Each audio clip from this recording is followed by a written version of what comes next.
Hi, so for those of you who don't know me, my name is Mateo Chavez Lewis, and welcome back to Music Theater Theory. A few weeks ago, I uploaded a video reacting to Lea Michele's performance of Don't Rain on My Parade from Funny Girl, amidst the news that she would be taking over the role of Fanny Brice in the currently running Broadway revival of the show. Anyways, that video is kind of blowing up. Close to 70,000 views at the time of recording this, which is pretty mind-boggling. And that was the video that finally got me to my goal of 5,000 subscribers. So I thought to celebrate, I'd make a video delving more deeply into Don't Rain on My Parade, how the song works, and why it's such a gosh darn banger. Let's analyze.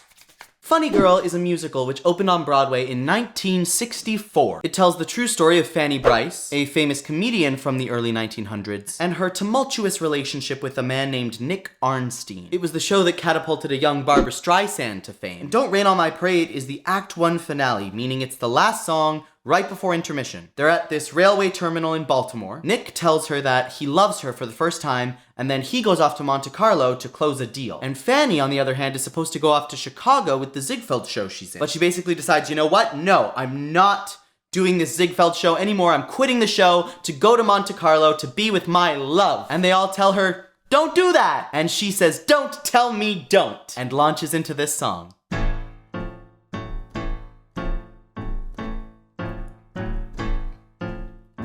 Don't tell me not to live, just sit and putter. Life's candy and the sun's a ball of butter. Don't bring around a cloud to rain on my parade.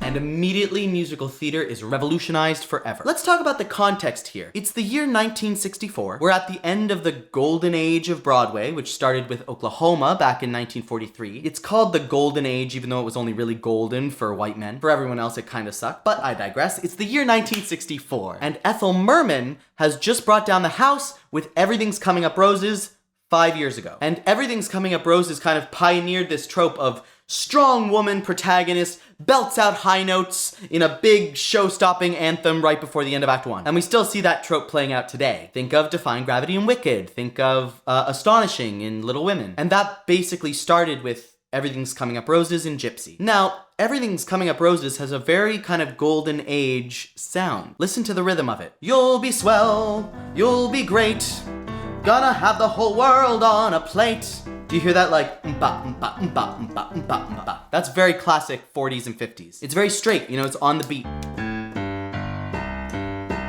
Bum, bum, bum, bum, bum, bum, bum, bum, bum, right on the beat. And then there's these little ornamental eighth notes just decorating on top.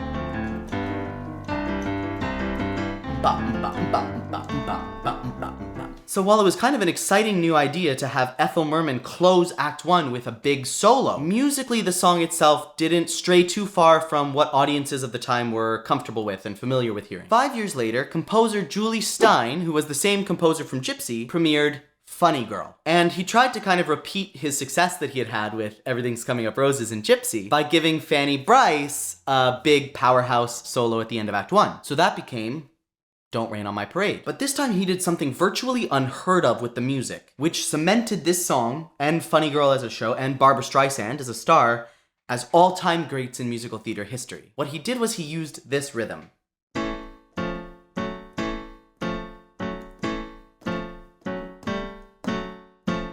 That is revolutionary because the pulse is syncopated, which means the rhythm of the music doesn't fall on the steady beat underneath. Check this out. If we count the steady beat, 1, 2, 3, 4, 1, 2, 3, 4. Instead of sounding like this, 1, 2, 3, 4, 1, 2, 3, 4. It sounds like this. 1, 2, 3, 4, 1, 2, 3, 4, 1, 2, 3, 4, 1, 2, 3, 4. Like, do you see how it doesn't fit exactly? And it's got this cool little groove to it.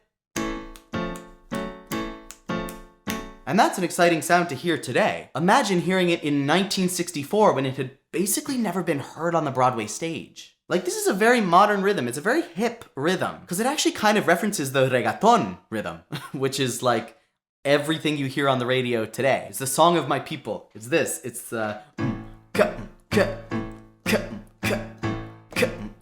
you know that rhythm? And it's in everything on the radio. It fits. It's very, very fresh. And then the melody on top of that rhythm is syncopated too. So instead of don't tell me not to live, just sit and putter, we get don't tell me not to live, just sit and putter. Life's candy and the sun's a ball of butter. See how groovy that is? Like it's got like a kind of Latin rhythm to it almost. It's very exciting and rhythmic. And at the time, it was very groundbreaking. This kind of like speech-like syncopation hadn't really been done before, especially not in this kind of major solo for the main character. But it was so revolutionary that like now you hear it all the time. I mean, think Jason Robert Brown, think Pasek and Paul. It's all syncopated like this. Syncopation's everywhere. Thanks, Don't Rain on My Parade. And the reason I think it worked so well and made the song so famous is not just because it's a novel idea, but also because it's used so well. Like it has a strong connection to the story that's being told, right? These are cutting edge at the time rhythms, and they're fresh and they're daring. And if you think about it, Fanny is doing something kind of daring and risky. So it makes sense that her music emulates that. Don't tell me not to fly, I've simply got to. If someone takes a spill, it's me and not you. Who told you you're allowed to rain on my parade? This verse rhymes with the previous verse. Cloud to rain on my parade, allowed to rain on my parade. And the rhymes are spaced out a full verse apart so that the ear doesn't necessarily consciously pick up on that rhyme on like a first listen, but subconsciously you go, oh, that word seems to fit just right, and I don't know why. It's because there's this rhyme. I also feel compelled to point out another thing about this main section here. Listen to the notes in the piano. Hear that rising chromatic line? Chromatic basically means you play every note on the piano, white and black, instead of alternating the way you would do in like a normal major scale. So for example, that line there. And that brings so much anticipation. It feels like it keeps bubbling up and just needs to explode. And don't worry, it's gonna. Oh, baby, is it ever gonna. I'll march my band out, I'll beat my drum, and if I'm fanned out, your turn at bat, sir. At least I didn't fake it, hat, sir. I guess I didn't make it. See, this section feels a little bit more typical 40s, 50s. First, we have this descending bass line, right? Right on the beat. Bum, bum, bum, bum, bum, bum, bum, bum. And then we have those eighth note decorations. So very similar to Everything's Coming Up Roses. And notice that the syncopated reggaeton rhythm, that's gone. You gotta give the audience something familiar that they recognize so they can latch onto that while you're blowing their minds and revolutionizing the genre. So that's why this section needs to be here, because 1964 audiences, they recognize this sound. And narratively, it makes sense that this musical change comes on the lyric, I'll march my band out, because it sounds like a big band arrangement. Like, can't you just hear horns on this? I don't know how to play the trombone, but anyways, then we get these accents in the music. Musicians call these shots. So you have an accent and then the singer sings a cappella for the rest of the bar, and then accent and then the singer sings a cappella for the rest of the bar, and then accent and then the singer sings a cappella, and accent. And that kind of allows the singer to take a little bit more time and make it a little bit more speaky, and it also draws attention to what the singer's saying because there's nothing else going on. It's just the singer, no instrumentation at all. So it kind of brings out the words. It highlights the words. And it gives the actress playing Fanny Brice the chance to be a bit of a comedian here. Instead of having to sing precise rhythms the whole time, you know, it doesn't have to be, your turn at bat, sir. At least I didn't fake it, hat, sir. I guess I didn't make it. It can be, your turn at bat, sir. At least I didn't fake it, hat, sir. I guess I didn't make it. You know, you can kind of take time, you can play with it a little bit more. I also love the choice of word, if I'm fanned out. I don't know if it's a coincidence, but based on the cleverness of the lyrics throughout the rest of the show, I really don't think it is a coincidence that they chose the word fanned. Out of all the words that could have rhymed with band, they chose fanned. And her name is Fanny Brice. I don't know, just an interesting detail. Now we're back to the syncopated verse. But whether I'm the rose of sheer perfection, or freckle on the nose of life's complexion, the cinder or the shiny apple of its eye. So here, remember how before there was that rising chromatic line? That line was rising. The other notes were kind of staying the same while that line rose. See how these two fingers aren't moving and this one is. Now, however, all the notes in the chord are all moving at the same time. So it's the same kind of building anticipation, but triple it.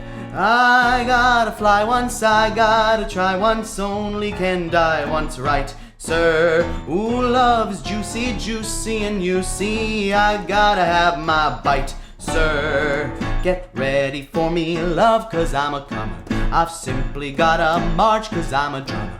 Don't bring around a cloud to rain on my parade.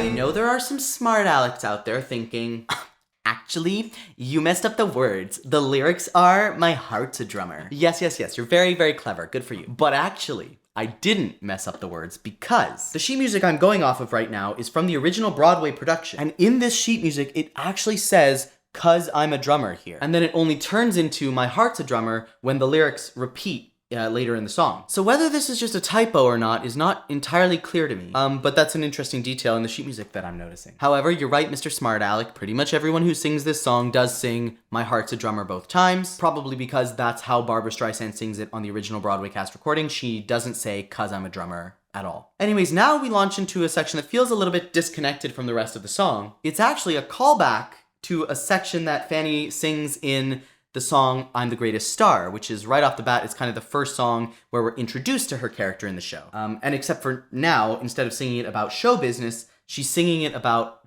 going to be with her man. Feel free to debate the anti-feminist implications of this in the comments. I'm gonna live and live now, get what I want, I know how. One roll for the whole shebang, one throw, that bell will go clang. Eye on the target and wham, one shot, one gunshot and bam.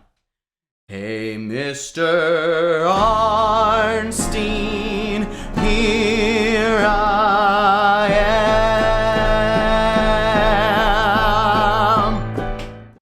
That is an absolutely legendary moment in musical theater. I think it's so effective because most of the song is rhythmic and driving, you know? We've got the, don't tell me not to live, we've got all that rhythm. It really moves quickly, it bubbles, it's energetic. So taking the time to slow down here and draw it out. Arnstein, here I am. That provides a lot of musical contrast, but it's still all tied together because listen, there's these chromatic chords going on, very similar to how we had. See how every single note is moving? Here we have every single note moving up here as well. Hey, Mr. Arnstein.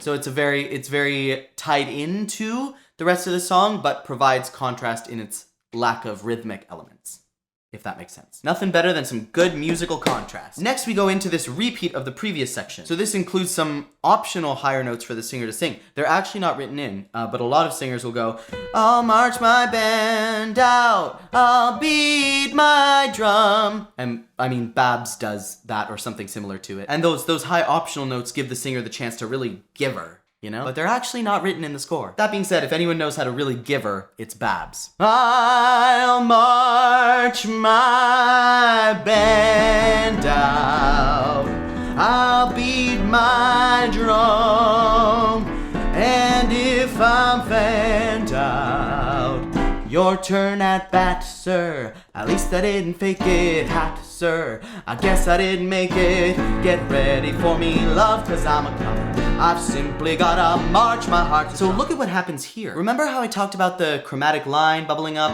this whole thing? And I said that was going to explode? Well, now that bubbling is reaching a fever pitch. We have a accelerando, or like a slight speeding up here. And we actually move the whole line up a semitone randomly out of nowhere. Get ready for me, love, cause I'm a comer. Then up a semitone. I simply gotta march, my heart's a drummer. Oh, also, this is written in the sheet music with the same melodic contour as before. Don't tell me not to live, just sit and putter. It's the same as get ready for me, love, cause I'm a comer. It goes all the way down. But many singers, Babs included, will change this, so they'll often go, get ready for me, love, cause I'm a comer, and go up instead of going down. Or especially at this end, they'll kind of sing it all on one note. Get ready for me, love, cause I'm a comer. Or they'll yell it, you know? Get ready for me, love, cause I'm a comer. I've simply gotta march, my heart's a drummer. So that it doesn't go back down, it stays at this heightened level, and it builds, it builds, it builds. She's gonna blow up! Nobody, no, nobody is gonna rain on my parade.